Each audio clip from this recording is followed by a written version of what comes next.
सबसे पहले तो मेरी माजरत कबूल कीजिएगा, गुज़श्ता हफ्ते आपसे मुलाकात नहीं हो सकी। बहुत से लोग ये पूछ रहे थे कि आरटीएस की नेक्स्ट वीडियो कब आएगी। गुज़श्ता हफ्ते मुलाकात क्यों नहीं हो पाई, इसकी भी एक रीज़न है। और गुज़श्ता हफ्ते एक टॉपिक बहुत ज़्यादा वायरल था, उस पर भी लोग कह रहे थे कि आप कमेंट करें, आपका कमेंट कब आएगा। तो दोनों चीज़ें एक दूसरे से ममासलत रखती हैं। तो सबसे पहले तो मैं एक क्लियर कर देता हूँ। अब वो वीडियो जो बहुत वायरल हो रही थी, जिसमें बहुत बात हो रही थी और कह रहे थे कि आरटीएस का कमेंट इस पर क्या है, वो एक फेमस यूट्यूबर इन्फ्लुएंसर डकी भाई की वीडियो थी, जो गालिबन 52 मिनट की वीडियो थी और उस पर खासे व्यूज़ भी आए। तकरीबन 14-15 मिलियन व्यूज़ तो उस वीडियो के ऊपर पड़ चुके हैं। तो ये कैसे हो सकता था कि हम उसके ऊपर कमेंट ना करें। इंटरेस्टिंगली हम डकी भाई से रब्ता कर रहे थे और हमारी बात भी हो गई, लेकिन फिर बावजूद वो हमारे इस पॉडकास्ट का हिस्सा नहीं बन सके। उसकी क्या रीज़न थी, ये भी मैं आपके सामने बता देता हूं कि क्या प्रॉब्लम बना।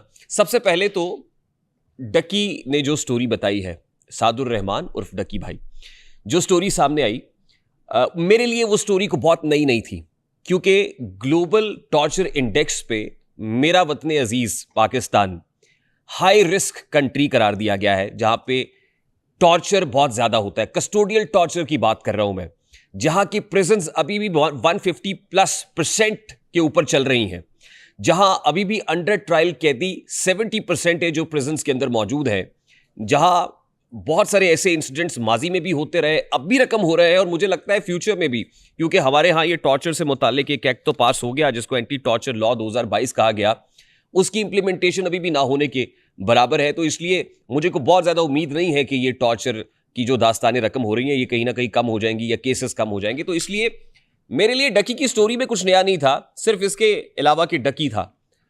एक मारूफ यूट्यूबर ये कह रहा था और वो रो भी रहा था, गिड़गिड़ा भी रहा था। मेरी सिंपथीज उसके साथ है और आप सब लोगों की सिंपथीज भी यकीनन उसके साथ है, इसीलिए तो आपने इतने सारे व्यूज दे दिए उसको। मेरे लिए और क्या नया था, उसमें field marshal general Asim Munir साहब का नाम नया था, उसमें बिग ब्रदर नया था। ये तीन चीजें नहीं थी। स्टोरी कहने वाला एक इन्फ्लुएंसर था, बड़ा आदमी था, उसमें एक और बड़े आदमी का जिक्र करके उसको अप्रिशिएट कर रहा था, that is field marshal general Asim Munir, और एक big brother who work in shadows जिसका नाम नहीं लिया गया। मैं ये सोचने लगा कि डकी कितना, मतलब इस टॉर्चर के बावजूद भी कितना ब्लेस्ड है कि उसको बिग ब्रदर मिल गया। फिर field marshal general Asim Munir साहब का नाम लिया, तो क्या ये जनरल आसिम मुनीर साहब का काम है? ये करना जनरल आसिम मुनीर साहब का काम था, डोमेन उनका था? क्या ये किसी बिग ब्रदर का जो शेडोज में काम करता है ये उसका काम था? और क्या ये सर्विसेज सिर्फ डकी को ही मैसर है? ये उस बूढ़े बाप के उस बेटे को जो बकरी चोरी के इल्जाम में गिरफ्तार हुआ और आज तक जेल की चक्की काट रहा है, उसको क्यों मैसर नहीं है? ये उसको मैसर क्यों नहीं था कि जिसने सिर्फ एक बैंक की एटीएम मशीन में कैमरे की तरफ देख के मुंह चढ़ाया था और उसके बाद उसको मार दिया गया था? ये सर्विसेज उसको मैसर क्यों नहीं थी जिसका ताल्लुक पेशावर से था और उन्होंने सिर्फ पुलिस वालों की नकल उतारी थी और पुलिस वालों ने इतना तशद्दुद किया था कि वो इस जहाने फानी से कूच कर गया था? ये सर्विसेज एक आम आदमी को मैसर क्यों नहीं है? वो आम आदमी जिसके पास कोई बिग ब्रदर, कोई बड़ा इन्फ्लुएंस नहीं होता, या वो खुद इन्फ्लुएंसर नहीं होता, जिसके पास कोई दौलत नहीं होती, जिसके पास ताकत नहीं होती, जो एक आम आदमी है, उसको ये सब चीजें मैसर क्यों नहीं है? ये सवाल, this question remains the same. हाँ, बहुत सारे व्यूज आए, स्टोरी जिसको कहते हैं ना टर्न द टेबल्स। जिस वक्त डकी को गिरफ्तार किया गया, तो क्या उस वक्त स्टेट की प्रिंसिपल पोजीशन नहीं थी कि बेटिंग एप्स को प्रमोट नहीं किया जाना चाहिए?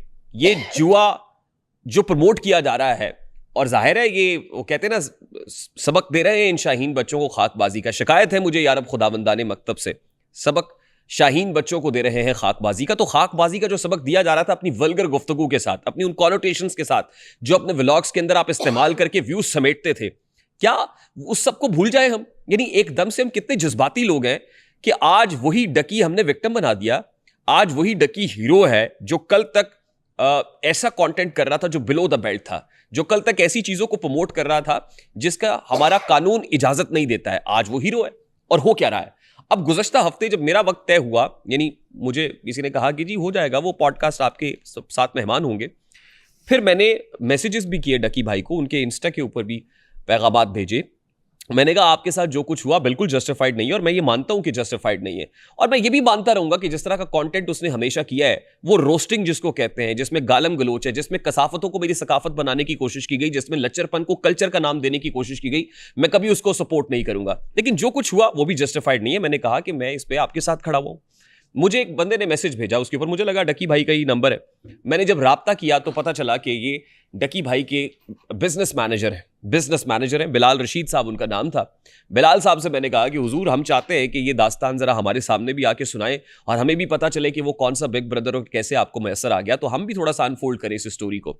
उन्होंने कहा देखें, बात यह है कि अभी तो हमारे पास बहुत सारी रिक्वेस्ट आई हुई है, अभी हम सिर्फ उन रिक्वेस्ट को केटर कर रहे हैं कि जो पैसे दे रहे हैं, यानी हमें पॉडकास्ट में आने के जो पैसे दे रहे हैं, तो बताइए आप कितने पैसे देंगे। मैंने कहा देखिए, हमारी प्रिंसिपल पोजीशन ये है, आप छोड़िए सफेद पोश सहाफी से पैसे मांग रहे हैं आप, ना हम पैसे देते हैं ना हम पैसे लेते हैं। अब पैसे दे के आपके साथ हम क्या, मतलब सबसे पहले तो जाहिर है लाखों में आप ये कह रहे हैं कि हमें पैसे दें और फिर हम आपके पॉडकास्ट में आएंगे, तो हम ये नहीं कर सकते। तो इसलिए मैं अपने देखने वालों को ये बता रहा हूं कि गुज़श्ता हफ्ते का पॉडकास्ट इसलिए नहीं हो सका। कमिटमेंट, फिर मिसकमिटमेंट, फिर पैसों की डिमांड। मैं ये सोचने लगा कि 14 मिलियन व्यूज के साथ सबसे पहले तो आपने पैसे कमा लिए, अब उसके बाद उसी स्टोरी को किस्तों में बेच के पैसे कमाएंगे। This is very unjustified sir, this is not justified at all. और क्या वो केसेस, वो चार्जेस, उससे आसानी से छुटकारा हासिल हो जाएगा? नहीं होना चाहिए। Principally that charge sheet, those questions still remain the same. खैर, मैं अब अपने मेहमान की तरफ बढ़ूंगा। मैंने बहुत ज़्यादा वक्त ले लिया और वो भी सोच रहे होंगे कि ये क्या स्टोरी शुरू कर दी है इन्होंने। मैं उसके लिए इनसे भी 10 बस्ता माजरत खाऊं, लेकिन मुझे अपनी आरटीएस फैमिली को कुछ चीज़ें क्लियर करना ज़रूरी था। आज की जो मेहमान है, समहाउ और दी अदर इसी मामले के साथ लिंक्ड हैं, जुड़ी हुई हैं। इस मामले से रिलेटेड भी बहुत सारी बातें उनसे करनी है। मेरा इनसे कुछ 14-15 साल पुराना यादिल्ला है, ताल्लुक़ है, और ये पंजाब में भी सर्व करती नहीं बतौर member provincial assembly. I still remember those days जब ये चेयरपर्सन चाइल्ड प्रोटेक्शन ब्यूरो थी, उस वक्त बहुत काम कर रही थी। हमेशा इनको फील्ड में देखा। तकरीबन 25 साल तो हो गए। वो ये 25 साल का किस्सा है, 2-4 बरस की बात नहीं कि ये पार्लियामेंट के अंदर है। अभी भी सेंटर में है, मरकज़ में है, मेंबर नेशनल असेंबली है, parliamentary secretary for human rights हैं। जब इनसे मुलाकात होती है बहुत अच्छा लगता है, बड़ी पॉजिटिव वाइब्स आती हैं। मेरी मुराद, फिर वकील भी हैं, कानूनदान भी हैं। इन्होंने 2001 में, उसके बाद जब मास्टर्स इन पॉलिटिकल साइंस की डिग्री भी हासिल की, 2002 से ये प्रोविंशियल असेंबली के अंदर आ गई। फिर 2008 भी हुआ, फिर 2013 भी हुआ, 2018 भी हो गया, फिर मरकज़ भी। यानी ये असेंबली से बाहर होती नहीं है। ये इनके पास क्या ऐसी गिदड़ सिंह है, ये भी जानने की कोशिश करेंगे। तो सबा सादिक साहिबा इस वक्त हमारे साथ मौजूद हैं। अस्सलाम वालेकुम मैडम। जी, कैसे हैं आप? वालेकुम जी बिल्कुल अस्सलाम। ठीक ठाक। ठीक है रेहान? जी बिल्कुल ठीक ठाक, आप खैरियत से हैं? Thank you very much for taking some time my out. Duty जी, माय ड्यूटी। तो सबसे पहले तो ये गारंटी करें कि इस पॉडकास्ट के बाद भी ये जो ताल्लुक है ये उस्तवार रहेगा, ख़राब नहीं होगा मेरे ख्याल है बेहतर होगा इंशाल्लाह। इंशाल्लाह। क्योंकि होता ये है उमन हमारे यहाँ कि जब पॉडकास्ट हो जाता है तो मेहमान जाता है, उसके बाद एक वीडियो आ जाती है लंबी चौड़ी, फिर एक प्रोपेगेंडा कैंपेन बन जाती है, फिर वो कहते हैं कि मेहमान को डिसरिस्पेक्ट किया गया है। तो मैं सिर्फ, क्योंकि आप तो यू नो वेरी वेल, आप एक लॉयर भी हैं, और जब आप अपना केस लड़ रहे होते हैं तो डिसएग्रीमेंट भी होता है वहाँ पे। वो कहते हैं definitely let's agree to disagree. Definitely और डिसरिस्पेक्ट एक फर्क चीज़ है, डिसएग्रीमेंट एक फर्क चीज़ है। डेफिनेटली, ये बिल्कुल ठीक कहा आपने। देखिए, ना तो मैं कोई दम दरूद करती हूँ ना मैं कोई पीर फकीर हूँ, हकीम हूँ। जी तो एक सियासी वर्कर हूँ और एक सियासी जदोजहद है थ्रू आउट द लाइफ। आप 24 ईयर्स 25 ईयर्स तो पार्लियामेंट में कह लें, जी। और 2 टेन्योर मेरे एज अ काउंसलर रहे लाहौर मेट्रोपॉलिटन में। अच्छा, ग्रेट। और एक सियासी जदोजहद है और वर्कर की हैसियत से काम किया है। तो हम लोग जो होते हैं, हमने पूरे ज़िंदगी के उतार चढ़ाव देख के मैं यहाँ तक पहुँची हूँ।